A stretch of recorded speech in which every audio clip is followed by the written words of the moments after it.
Hello, everyone, and welcome to Building Character and Ethics in Today's Schools. I'm Jenny Lark, and I am thrilled to serve as our instructor over the next 8 weeks as we explore character education in schools. In this brief video, I'm going to share with you a little bit about myself, provide you with some Christ-centered encouragement as you begin this meaningful professional endeavor, and share with you a brief overview of our Canvas learning space to get you started on your way. So about me, I am a lifelong learner and educator, and professionally, I am passionate about all things teaching and learning and supporting educational leaders. I am truly excited to get to know each of you and for us to collectively get to know each other as we begin to develop into a community of learners in this space. So I am a product of both public and private sectors in education. I attended public elementary schools before attending Orange Lutheran High School as a student. I also returned to Orange Lutheran High School, where I served for 19 years. I recently served as co-principal over academics after a 15-year tenure in the classroom, followed by various instructional leadership roles.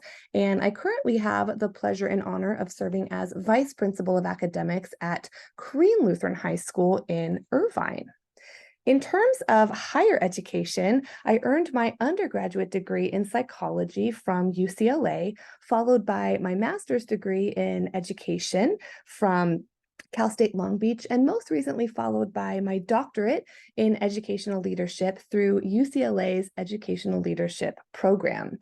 A fun little fact about my life is that little did I know when I began my doctoral program in the fall of 2019, in addition to taking on a brand new role in school administration, that COVID was coming to upend the education system as we know it and wreak havoc on our already strained and stressed and imperfect system. And so those years that I was juggling all of those things were absolutely the most challenging of my life thus far, trying to reimagine education for our high school students while supporting very overwhelmed and exhausted teachers, while also trying to just hold down the fort at home with children who really needed me. And during that time, not sure if you resonate with this or not, but during that time, I felt like I was stretched really thin.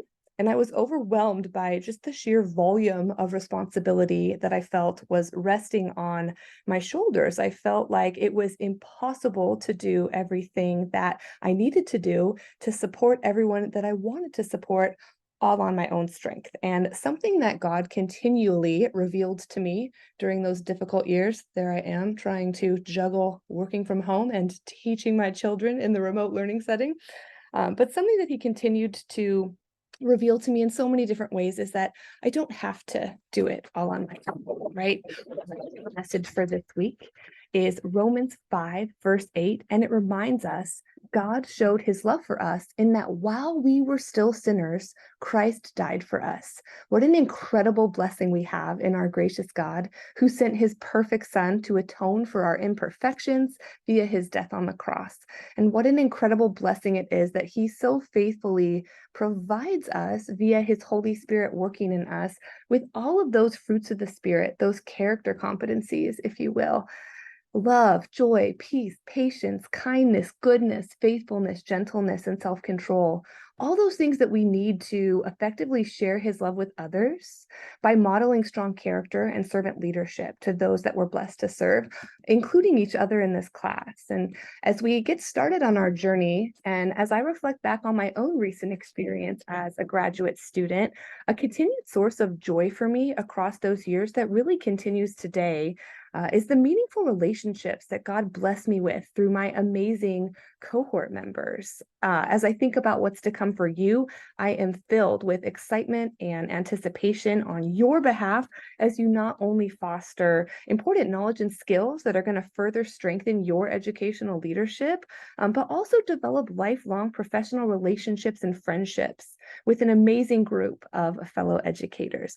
My prayer for you today as you continue on through this class and through your program is that you just thoroughly enjoy this unique opportunity to learn from and grow with each other, and that when the going gets tough, You remember that God has already won that ultimate victory for us. He's walking alongside us through it all, and He is daily equipping us with everything that we need in order to serve each other well. And what a blessing it is that He gives us each other for support along the way. So with that being said, I'm excited to dive into a brief overview that'll help you familiarize yourself with our Canvas space. So when you first log into Canvas, under the course information section, you're going to see a tab that says Start Here. You can go ahead and click on that page. And as you scroll down, you'll just see a little bit more information about myself. I have my contact hours listed there for you. I am at your disposal via virtual office hours if you'd like to connect via Zoom or via email or telephone or whatever works best for you in your busy schedules.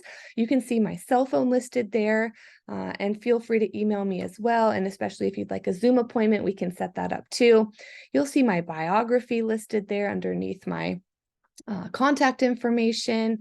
And then just scrolling down, a couple of things to keep in mind as we begin to turn in assignments in this particular class. All of our courses in the Master's in Educational Leadership program pretty heavily utilize Google Docs for assignments and support materials. These are master templates that aren't able to be edited, okay? So when you do want to make a copy of a template that you're going to personalize and turn in, just a reminder, you can go to File, click on Make a Copy, then retitle the document, and make sure to set the share settings with anyone with the link can view. Otherwise, not all of your classmates and myself are going to be able to view that work that you submit, okay? Microsoft Office. You do need to have access to Microsoft Office products for assignment submissions, specifically Word and PowerPoint for this particular course.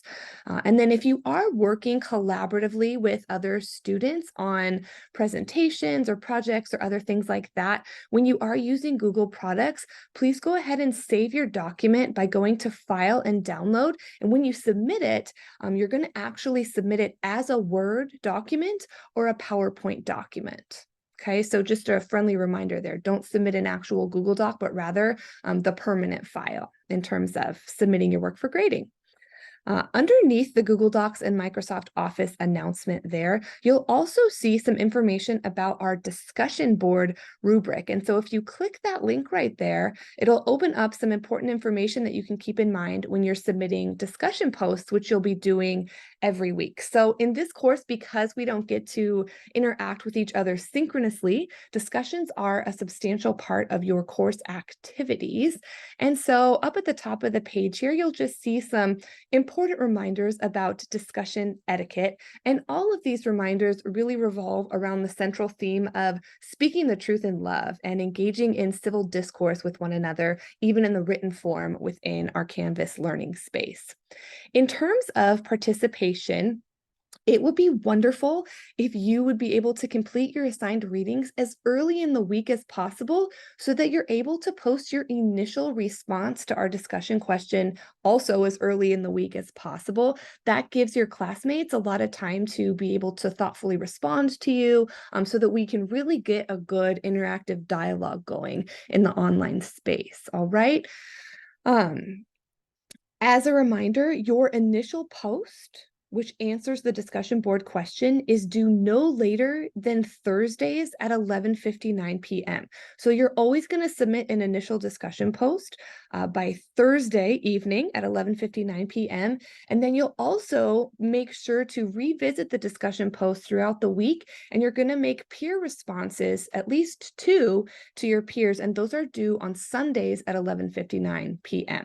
The only exception to that is week 8. So week 8 ends on a Friday, and the due dates don't follow this structure for that last week of instruction, but I'll be really clear in terms of when those things are due for that last week.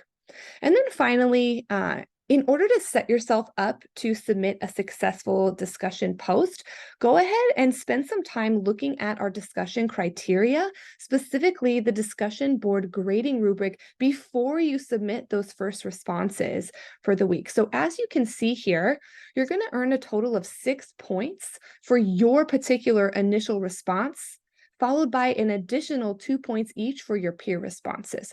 So taking a look at your initial responses, 4 points come from having a well thought out, insightful, detailed, and on topic initial response to the discussion post. 2 points come from making sure that you've included a minimum of one scholarly reference, complete with properly formatted in-text citations within the response. All right, so you do want to make sure that you're citing within the body paragraph that you're submitting as the response, and that that citation matches the full source APA style reference that you include at the bottom of the post as well. And then for your peer responses, we're looking for just insightful, detailed responses that add depth to the discussion. So that's a little bit about our assignments and our discussions each week. I also just want to draw your attention to our course syllabus. So when you are looking for the syllabus to guide your way through the course, you can see that right here under the syllabus tab. The syllabus provides some really important big picture information like our mission, our purpose, our SLOs, followed by a chronological course schedule that's organized for you by week and further broken down into really helpfully color-coded sections for you. So I'm going to scroll down here so that you can see those sections. So for instance, in week 1, in white, you'll always see the topics for the week, as well as what learning outcomes those topics correspond to. You'll see our Christian message for the week indicated in yellow there. You'll see our readings and videos indicated in gray, discussion responses indicated in green, and then weekly assignments indicated in blue. And you'll be able to see that really clearly articulated for you by week. So everything you need to be successful in the course is definitely articulated in that syllabus. Below the syllabus, you can see our required reading for the course, which is primed, 6 design principles for school improvement. You'll also be referencing the APA manual 7th edition in order to uphold to APA format when you submit any written work to the class.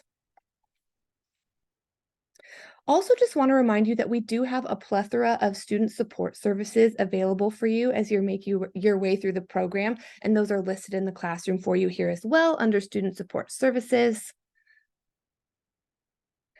As well as website and capstone handbook information. And throughout the course, you'll see different ways in which what we're asking you to take part in does relate back to the eventual capstone that you'll submit for the course to provide some really nice coherence for you as you move throughout the class.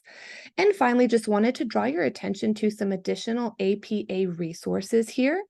You can see a section on the required structure for a School of Education paper. Please go ahead and take a look at that before you submit written work for the class.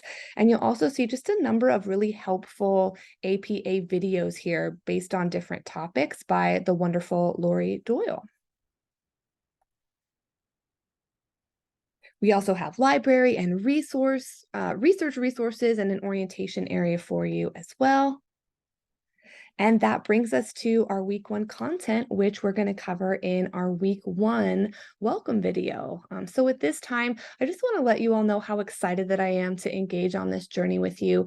Please know that I am here to support you, that I will be cheering you along on your journey. Please don't hesitate to reach out. I am in your corner. I am rooting for you, and I am very excited to get to engage in teaching and learning with you in this space this year, these 8 weeks. So have a wonderful introduction to the course and a wonderful week. I will see you in those discussion posts where I will be a constant presence, ready to interact with you. Have a wonderful week.